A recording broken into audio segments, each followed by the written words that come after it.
अस्सलाम वालेकुम एवरीवन। तो हम कह रहे थे benign and malignant conditions of the ovary. अब हम आ जाते हैं अपनी उससे भी मेजर बात है जो हमारे लिए बहुत जरूरी है कि एक पेशेंट प्रेजेंट किस तरह करते हैं। जैसे मैंने आपसे कहा कि पेशेंट्स ना अक्सर लेट प्रेजेंट करते हैं, तो क्योंकि उनके क्लिनिकल फीचर्स बहुत वेग से होते हैं तो इस वजह से ज्यादा जल्दी प्रेजेंट नहीं करते। सिंपली एक कैंसर है जो आपको पेल्विक एरिया में ग्रो कर रहा है, तो यही होगी कि वो कंप्लेन करती है कि इंक्रीज्ड एब्डोमिनल वेट है। ऐसा लगता है कि थोड़ा सा खाते हुए पेट बहुत जल्दी भर जाता है और ब्लॉटिंग बहुत ज्यादा होती है और मुझे लग रहा है कि मेरा पेट फूल रहा है। अच्छा ठीक है, तो और ये थोड़ी बहुत परसिस्टेंट एब्डोमिनल पेन हो सकती है। अब ये इतने वेग से सिम्टम्स है और ये किसी भी पेल्विक मैस या एब्डोमिनल मैस की तरफ पॉइंट आउट कर रहे हैं कि अगर आपको परसिस्टेंट एब्डोमिनल पेन है, खाना खाते हुए एकदम पेट भर जाता है, पेट सूजता हुआ महसूस हो रहा है, तो ये तो एब्डोमिनल प्रॉब्लम है या पेल्विक प्रॉब्लम है। ठीक है, इसके साथ आपके पेशेंट के मेन सिम्टम्स ये तीन होते हैं जो मैंने भी बोले। एसोसिएटेडली क्या हो सकती है कि पेल्विक एरिया में मैस अगर यूरिन पे प्रेशर डालिए तो यूरिनरी इनकॉन्टिनेंस हो सकती है या फिर यूरिनरी रिटेंशन भी हो सकती है। फीसेस पे जा रही है तो फीकल इनकॉन्टिनेंस हो सकती है, मुसलसल फीकल वो भी हो सकती है, आपकी रिटेंशन यानी कॉन्स्टिपेशन भी हो सकती है, लोअर बैक एक होगी, पेशेंट को इरेगुलर मेंस्ट्रुअल ब्लीडिंग होती है, फटीग, मलेज, और ये सारे के सारे आपके सिम्टम्स होते हैं। ठीक है, अब आपने अगला काम ये करना है कि एग्जामिनेशन करनी है। आप पेल्विक एग्जामिनेशन भी करेंगे, एब्डोमिनल भी करेंगे। अगर ट्यूमर बहुत बड़ा है कि वो आपके एब्डोमेन तक इंक्रोच करे और उसने आपके सारे पेल्विक एरिया को इन्वॉल्व करे, तो आपको लोअर एब्डोमिनल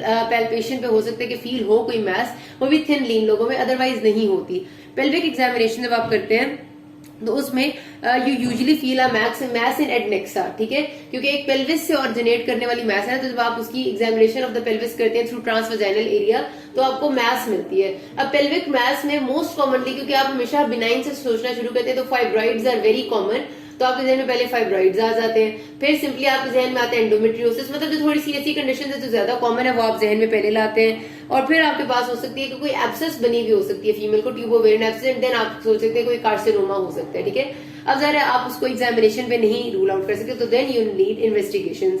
आपके पास जो हमेशा क्वेश्चन में पूछते हैं आपसे वो risk factors, investigations and treatment है, तो आपने इनको तो बिल्कुल पल्ले से बांध लेना है।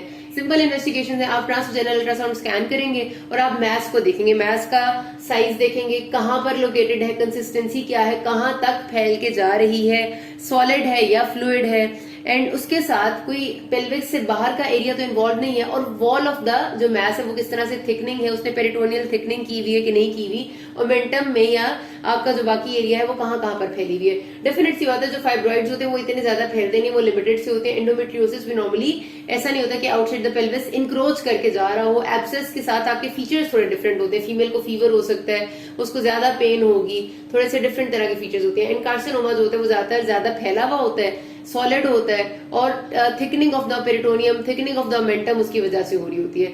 फिर उसके साथ आपने हमेशा जब अल्ट्रासाउंड स्कैन करना है तो आपने लिम्फ नोड्स जरूर असेस करने हैं, लोकल लिम्फ नोड्स भी एंड एब्डोमिनल भी, क्योंकि आपको पता है कार्सिनोमा को आप इस तरह बहुत अच्छी से रूल आउट कर सकते हैं अगर लिम्फ नोड्स ज्यादा है, सॉरी इन्वॉल्व है। फॉर एग्जाम्पल अगर आपके पेल्विक लिम्फ नोड्स और पैरा एरोटिक लिम्फ नोड जो एब्डोमेन में है, अगर उनमें से कोई भी इन्वॉल्व है, जो कि अर्ली इन्वॉल्व हो जाते हैं, तो डेफिनेटली बहुत ज्यादा चांस होते हैं कि कार्सिनोमा है। ट्यूमर मार्कर्स आप जरूर कराते हैं, जिसमें से जो CA-125 है सिर्फ इसका ताल्लुक है ओवेरियन कैंसर के साथ जो हम पढ़ रहे हैं, एपिथेलियल ओवेरियन कैंसर। बाकी जो है CA-19 जो 19/9 है, ये म्यूसिनस में किसी हद तक इन्वॉल्व हो जाता है। जो इनहिबिन है ये आपके दूसरे वाले जो ट्यूमर्स है ना, अभी मैं आगे आपको पढ़ाऊंगी, जो जर्म सेल ट्यूमर्स है, ये उन तीनों में होता है। मेनली यहाँ पर आप CA-125 भी कराते हैं। ये बिल्कुल भी स्पेसिफिक नहीं है फॉर ओवेरियन कैंसर, ये बात याद रखना। बच्चे कह देते हैं कि इट इज हाईली स्पेसिफिक, नहीं है भाई, MCQ गलत कर देते हो, वाइवा का सवाल गलत कर देते हो। CA-125 is very non specific, क्योंकि ये आपकी सिंपल एल्कोहलिक लिवर डिजीज हो जाए, सिंपल एंडोमेट्रियोसिस हो जाए, और आपका कोई और ऐसा छोटा मोटा सिलसिला हो जाए, छोटा मोटा तो नहीं मैं कहूंगी, लेकिन सिंपल प्रेगनेंसी हो जाए, उसमें भी ये एलिवेट हो जाते हैं। लेकिन अगर आपको एक पेल्विक मैस मिली है जो थिकनिंग कर रही है, जो आपको लग रहा है कार्सिनोमा, और उसके साथ CA-125 भी एलिवेटेड है, तो फिर ये उसको सपोर्ट करता है आपके डायग्नोसिस को कि yes this can be a carcinoma, लेकिन it is not specific. Please for God से इसको गलत नहीं करना, ये बहुत ज्यादा गलत होने वाला MCQ है। 19/9 को आप नहीं लिखते क्योंकि ये बहुत रेयरली हम करवाते हैं। ज्यादातर अगर आपका म्यूसिनस ट्यूमर होगा तो आप कराएंगे, लेकिन ज्यादा मोस्ट कॉमन होते ही सीरस है, तो इस वजह से इसका रोल जरा कम है। बाकी ट्यूमर मार्कर्स को मैं बाद में आपको पढ़ाऊंगी जब हम पढ़ेंगे ये जर्म सेल ट्यूमर्स, ये उनमें आते हैं। अच्छा, जब आपने असेस कर लिया और आपको लग रहा है कि this is now a carcinoma, तो फिर आपने चेक करना होता है कि रिस्क ऑफ मैलिग्नेंसी इंडेक्स क्या है। ठीक है, रिस्क ऑफ मैलिग्नेंसी इंडेक्स में तीन चीजों को आप इन्वॉल्व करते हैं कि पेशेंट की मीनोपॉजल स्टेट क्या है, क्योंकि पोस्ट मीनोपॉजल कैंसर का रिस्क बढ़ जाता है। प्री मीनोपॉजल में 20% होगा तो पोस्ट मीनोपॉजल में 50% हो जाएगा। उसके अलावा आप देखते हैं कि पेल्विक अल्ट्रासाउंड पे क्या आया है, और उसके बाद आप देखते हैं CA-125 के लेवल्स क्या हैं। मैंने बताया ना ये सब चीजें एक दूसरे के डायग्नोसिस को सपोर्ट करती हुई आगे जाती है। फिर आप इससे एक इंडेक्स निकालते हैं कि कितना रिस्क है कि मैलिग्नेंसी हो सकती है, इससे आपको अंदाजा होता है। सीटी स्कैन आप कराएंगे, आप लोकल लिम्फ नोड्स वहां की डिजीज को बहुत डिटेल में देख सकते हैं। एंड MRI भी सेम आपको सॉफ्ट टिश्यूज डिटेल दिखाई हो रहे हैं, आपको काफी हद तक पता चलेगा कि दिस कैन भी कार्सिनोमा, क्योंकि कार्सिनोमा का बिहेवियर जरा ज्यादा ही होता है, वो नॉर्मली लिम्फ नोड्स को भी इन्वॉल्व कर रहा होता है। ठीक है, अभी भी हम 100% कभी भी कार्सिनोमा नहीं कह सकते जब तक हमने टिश्यू को बायोप्सी करके खुद हिस्टोलॉजिकली ना देखा हो। लेकिन ये सारी चीजें रिस्क निकालने का मकसद ये है कि हमारा सारा का सारा सस्पेशन वहां जा रहा होता है मैलिग्नेंसी की तरफ। फिर अगर आपको पता है कि डिस्टेंट इन्वॉल्वमेंट हुई भी होगी तो आप चेस्ट एक्सरे जरूर कराएंगे। चेस्ट में मेटास्टेसिस होना सबसे कॉमन होता है, तो चेस्ट में प्लूरल इफ्यूजन आपको बहुत कॉमनली मिल जाती है। प्लूरल इफ्यूजन से आप उसको जब अगर आपको मिलेगी तो आपने प्लूरल टैप करके उस फ्लूइड की बायोप्सी जरूर करनी है। इसी तरह आपकी एब्डोमेन में अगर चला गया फ्लूइड और आपको एसाइटीज मिले तो आपने उसको पैरासिंथेसिस करके उसको जरूर निकाल के देखना होता है। ECG और जो आपकी बाकी बेस लाइन है, blood CP, electrolytes, LFTs, RFTs, आप बेस लाइन के तौर पे कराते हैं ताकि पता चले कि बाकी बॉडी का स्टेटस क्या है। एंड मैंने आपको बताया कि जो गोल्ड स्टैंडर्ड है या फिर जिससे आपका डायग्नोसिस 100% होता है वो आपकी बायोप्सी है। जब तक आप हिस्टोलॉजिकली खुद नहीं देखेंगे अपनी आंखों से, आप कभी भी ये नहीं कहेंगे कि दिस इज 100% अ कार्सिनोमा। लेकिन बायोप्सी नॉर्मली आप यही बात है कि आप बहुत ही कम ऐसा होता है कि आप डायग्नोस्टिक करें, ज्यादातर आप साथ थेराप्यूटिक कर रहे होते हैं कि अगर आपने CT स्कैन MRI पे असेस कर लिया है कि ट्यूमर का एक्सटेंट क्या है, कहां तक फैला हुआ लिम्फ नोड इन्वॉल्वमेंट है या नहीं, फिर आप उसको स्टेज करते हैं। जो स्टेजिंग सिस्टम इस्तेमाल करना है वो हमेशा फाइगो स्टेजिंग सिस्टम है। FIGO stand for international federation of gynaecology and obstetrics. FIGO staging system के जरिए आप इसको स्टेज करते हैं। आपसे स्टेजिंग कोई ज्यादा पूछता नहीं है, लेकिन MCQ में आ सकती है। इनने दी हुई तो इस तरह से होती है फाइगो वालों ने कि 1 स्टेज, जैसे 4 स्टेजेस है ना, 1, 2, 3 और 4। तो 1 के अंदर 1A, 1B, 1C, 2 के अंदर 2A, 2B। कम से कम इतना याद रखें कि 1, 2, 3 और 4 क्या है। ABC अगर उसके अंदर नहीं भी याद रखते तो कम से कम, दिस इज इंपॉर्टेंट। स्टेज 1 वो है जो ओवरीज तक कन्फाइंड है, ठीक है, सिर्फ ओवरीज तक है, ओवरी के बाहर अभी कहीं भी नहीं गई किसी भी सराउंडिंग स्ट्रक्चर में। स्टेज 2 वो है जो ओवरी से बाहर पेल्विस में फैल गई लेकिन पेल्विस के अंदर अंदर ही है, उसके बाहर नहीं गई। ठीक है, अब स्टेज 3 वो होती है जिसमें ट्यूमर आपके एब्डोमिनल पेरिटोनियम और इंग्वाइनल लिम्फ नोड्स तक चला गया, मतलब पेल्विस से बाहर चला गया तभी वो एब्डोमिनल पेरिटोनियम तक जाएगा। पेल्विक पेरिटोनियम से निकल के abdominal peritoneum and inguinal lymph nodes तक चला गया, लेकिन अभी डिस्टेंट नहीं गया, ये सारी लोकल स्प्रेड ही है। और जब आपका डिस्टेंट मेटास्टेसिस होती है तो वो स्टेज 4 है, कम से कम इतना याद रखिएगा। अच्छा जी, ये तो होगी इसकी स्टेजिंग हमने कर ली। उसके हिसाब से फिर जब इसकी ट्रीटमेंट की हम बात आती है तो डेफिनेटली इसकी जो फर्स्ट लाइन ट्रीटमेंट है वो सर्जरी है। यहीं पर मैं साथ ही लिख देती हूँ कि सर्जरी हमने करनी होती है। और सर्जरी में जब आप लिखेंगे आपके क्वेश्चन का आंसर ये होगा कि first line treatment is surgery which is hysterectomy, क्योंकि आपका ट्यूमर जब भी होता है तो आपने सब कुछ एरिया क्लियर करना होता है। इसको आप कहते हैं D bulking surgery. D bulking का मतलब होता है कि आपने सारा bulk of the tumour remove करना है। तो हिस्टेरेक्टमी प्लस बायलैटरल सेल्पिंजोओफरेक्टमी प्लस, अभी खत्म नहीं हुई ये बात, ठीक है, ये कर लिया। उसके बाद आपने क्या करना है, इंफ्राकॉलिक ओमेंटेक्टमी, जो आपका ओमेंटम है, जो आपका पेरिटोनियम है, वो भी आपने रिमूव करना होता है, जो नीचे वाला है। तो इंफ्राकॉलिक, जो आपके कॉलन से नीचे वाला ओमेंटम है, उसको रिमूव करें, ओमेंटेक्टमी।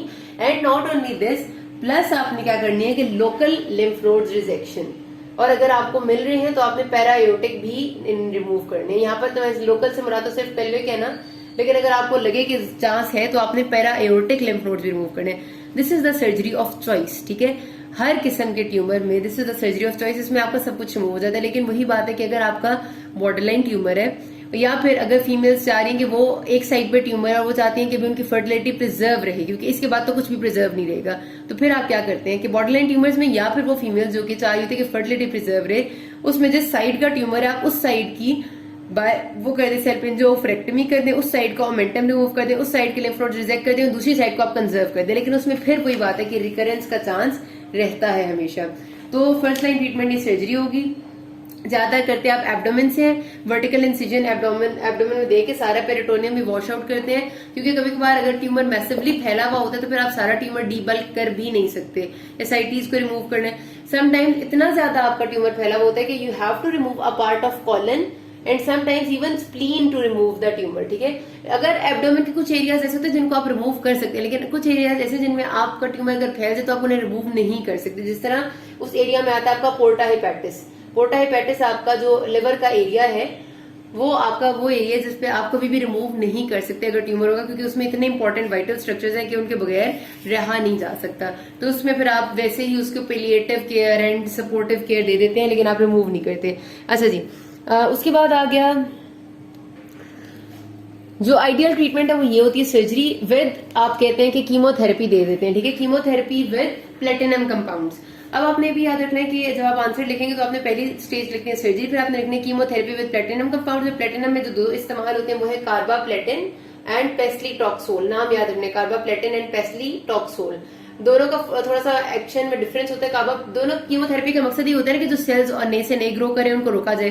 कार्बाप्लेटिन जो है वो डीएनए को रोक देता है सेल्स के, और पेस्लीटॉक्सोल जो है वो भी सेलुलर जो उसकी सेल वॉल और सेल मेम्ब्रेन है उनको डैमेज कर देते हैं। सेल वॉल तो है हमारे अंदर नहीं होती सेल मेम्ब्रेन को, ताकि सेल्स नए ग्रो नहीं कर सकते। तो कार्बाप्लेटिन और पेस्लीटॉक्सोल कीमोथेरेपी के हमारे कंपाउंड्स होते हैं। कुछ लोगों में हम क्या करते हैं कि पहले कीमोथेरेपी के 3 साइकिल्स देते हैं, फिर सर्जरी करते हैं, उसको कहते हैं इंटरवल सर्जरी, के बीच में सर्जरी की और फिर दोबारा से हमें कीमोथेरेपी देनी पड़ती है।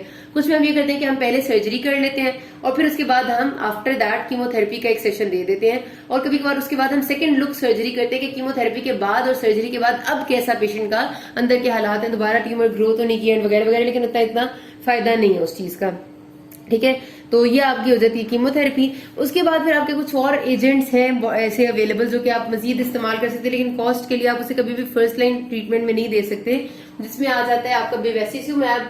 बेवेसिजुमैब इज योर मोनोक्लोनल एंटीबॉडी, बेवेसिजुमैब, ठीक है, नाम लिखा हुआ है बुक में, इतने को मसले की बात नहीं है। ये आपकी basically vascular endothelial growth factor को इनहिबिट करते हैं और नई वेसल्स को ग्रो होने से रोकते हैं। नई वेसल्स रुक जाएंगे तो ट्यूमर ग्रो नहीं कर सकेगा, लेकिन इसकी तो साइड इफेक्ट ज्यादा है, दूसरा ये बहुत ज्यादा कॉस्टली है, तो इस वजह से ये नॉर्मली रिकमेंडेड नहीं है, ठीक है। अच्छा, तो आपने जब लिखना है आंसर तो आपने लिखना है सर्जरी आपने करा लेनी है, फिर कीमोथेरेपी करा लेनी है, उसके बाद आपने पेशेंट की इफ नीडेड रेडियोथेरेपी, लेकिन इतनी ज्यादा नहीं हम कराते, और उसके बाद फॉलो अप विद CA-125।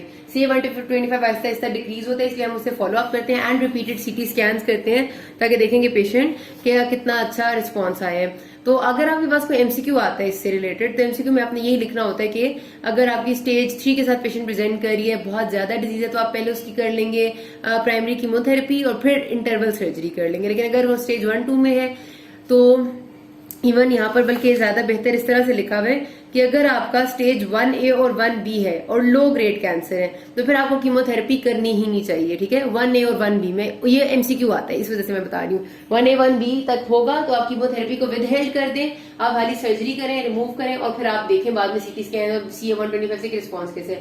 लेकिन इसके बाद की कोई भी स्टेज है आफ्टर 1B, 1C है, 2 है, 3 है, 4 है, तो आपने हमेशा साथ कीमोथेरेपी ऐड करनी है, ये याद रखना। MCQ आता होता है इससे रिलेटेड। तो यहाँ पर बात खत्म करते हैं। किसी को कोई भी मसला हो, you can ask me. Thank you.